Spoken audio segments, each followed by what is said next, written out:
Good afternoon, everybody, and welcome to a short tutorial video on the Instant Strategic Alignment ArcGIS Online Web Experience tool. This tool is designed to support the Instant Strategic Alignment process, or Isap, as many people are referring to it. This tool that you see on the screen was originally built using an ArcGIS Online Instant App software, and it was developed to be a spatial repository for all the Isap pillar information. It was constructed to house all the same information that the Strategic Risk Assessment, or SRA, Excel product form houses, but ended up being most beneficial as a strategic operations planning tool and spatial display of the critical values at risk. It's great for capturing not only the location of the critical values, but identifying them as points, lines, and polygons with the identified severity of impact ratings and probability of impact ratings. It's also heavily used by operations chiefs to be able to leverage the available analytics and draw in strategic lines directly into the tool, then easily transfer that information to the situation unit and GISS personnel.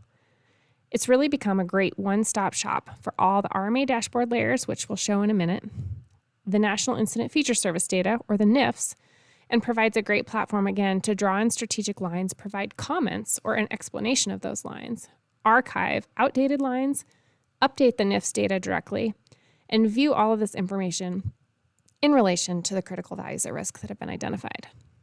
So let's look at the tool a little bit more in depth. You can see at the top, this tool contains several buttons: the editor button, a 3D viewer button, a dashboard, a story map, a link to reference documents, and a link to the FEMA Wrapped, which we'll go through each here in just a moment. But let's start with the editor tab. So within this editor tab, as you can see that I have now zoomed in to the China Fire, you can see down the left-hand side that it begins to populate the different features that we can edit within the Isap Web Experience tool. You can see that the perimeter automatically is pulled in, and this will, for all 2023 fires, will automatically pull in as a layer, which again we'll visit here shortly. We'll pull that in so you can reference it. So if we were mobilizing to the China Fire and we chose to use the Isap tool to help document our critical values at risk and potentially some strategic lines, you can see down this left-hand side here that there are options for selecting points, lines, and polygons for critical values at risk. So it's very, very simple. If we have, say, a community kind of right in here along this State Highway 170 near Junction, and we wanted to highlight that as a critical value at risk, oftentimes I'll start with the not yet evaluated severity rating, and it's as simple as clicking on that particular feature on the left and going ahead and drawing in a polygon, which I'm simply using due to the fact that it is a community, and oftentimes the polygon feature makes a lot of sense for drawing on.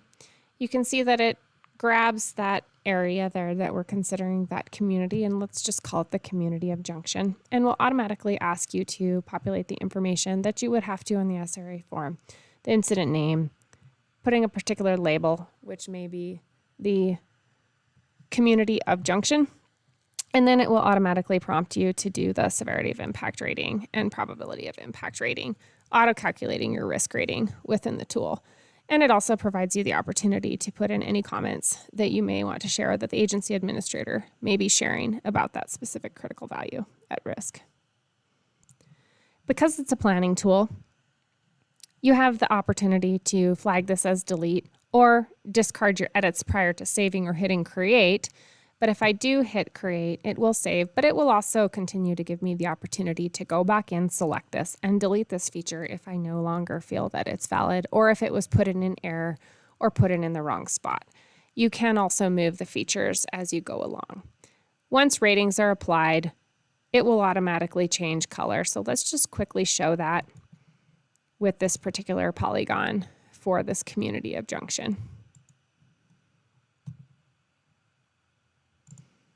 So I have reselected, using that select tool, that polygon that I drew in. And perhaps I want to go ahead and say that this would be a catastrophic severity if that's in there, again, to match the Isap process, and the probability of impact is possible, auto-populating my risk rating. But if I go ahead and hit update, you will see that it will change the color scheme of the symbology there for that polygon to that red color, designating that that is catastrophic severity for that specific value. Now to circle back, if that value is made in error or no longer applicable, you can still, under this select part of the tool, reselect that polygon and remove it completely if you so wish, as this is a strategic planning tool. Moving on down through the editor tab, you will see that you can do very similar things by using the strategic line features that have a variety of symbols that can be used to draw different strategic lines on the map, designate strategic action areas, which then would prompt you to complete the responder risk and probability of success information that is part of the ISAP process. And then you can see the symbology that is all here and editable for the National Incident Feature Service data. So that very quickly is a summary of the editor tab. Now moving on just really quick, I do just want to show the 3D viewer is simply a way where you can pull this in and look at it in 3D, very similar to Google Earth, although just how you exactly navigate in the 3D viewer is slightly different, but quite easy to use and come in and be able to pan around and actually take a look at the topography if you so wish with the data applied. The dashboard is a complete work in progress and was honestly an attempt to try to see if we could recreate the SRA Excel product form into a dashboard type format within AGOL, but again at this point in time is under construction and a work in progress. The story map link here simply links to the incident strategic alignment process story map, where a tremendous amount of information regarding the process is housed, along with links to additional reference materials, the user guide for ISAP, handouts for ISAP, and other information that incident management teams and agency administrators may find valuable. Reference documents here simply links to a public folder, which is also linked off the story map, again, where reference material is housed and can be used by incident management teams and agency administrators. And here you can see those public files. And the last button that I mentioned is this link to the FEMA Wrapped, which is simply an AGOL feature service itself, which houses a tremendous amount of data put together by FEMA and stands for its Resilience Analysis and Planning Tool. So again, just another data point to find good reference material if needed, especially if you find yourself on an all-hazard incident rather than a wildland fire. Jumping back over into the Incident Strategic Alignment Process Web Experience tool, you can see that the Add Data widget is also built in. So you can add temp data. Specifically, point slides and polygons are very simple to upload. You do have to bring it over as content into your profile prior to applying it to the map. If you're trying to add things that are a little bit more complex in nature, such as an FS Pro run or near-term fire behavior run, you will likely need to have your GISS upload that in the background, so you can simply then add it to the map to use it to help inform the conversation.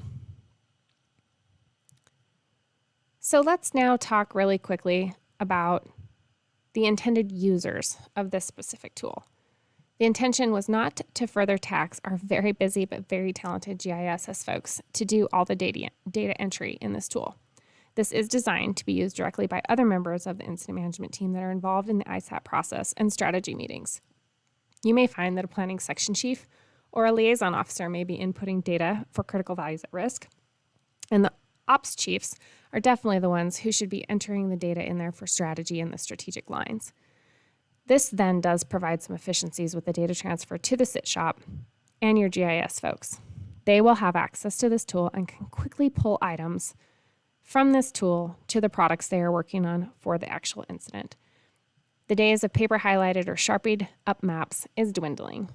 So how do you access this tool? You will need an ArcGIS online NIFC named account. And once you get signed in to your NIFC AGOL account, you're going to want to look for this Isap Mobile Edit group.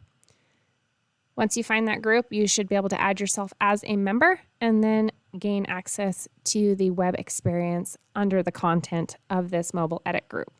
If you have any issues accessing the Isap web experience tool, please feel free to contact Robin Germain. You can see the email address, contact information here is provided if you have questions getting in or if you have questions about how to use it. Thank you.